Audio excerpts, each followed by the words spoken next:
জীবনে অনেক ভিডিও দেখছি কিন্তু এমন ভিডিও কখনোই দেখিনি। তো চলুন দেখে নেওয়া যাক কি ভিডিও।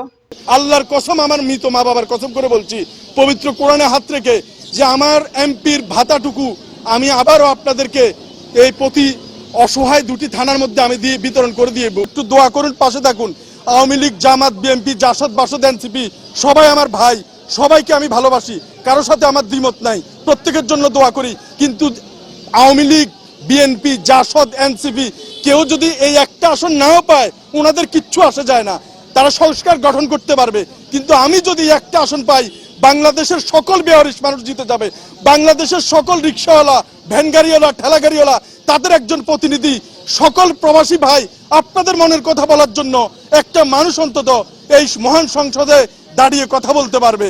এবং আমি কথা দিয়ে যাচ্ছি, আমার কোনো অন্যায় আচরণের জন্য আমার বাবা মা সহ আমাকে নিয়ে আপনারা গালি দিতে পারবেন, কিন্তু কোনো সংসদ সদস্য তো দূরের কথা, এমপিতে দাঁড়াইছে এরকম হ্যাবিয়ট কোনো প্রার্থীর নামে যদি এখন নির্বাচনের আগে আপনি একটা কথা বলেন, আপনার মুখ ভোতা করে দেওয়ার মতো অনেক লোক আশপাশে ঘুরতেছে।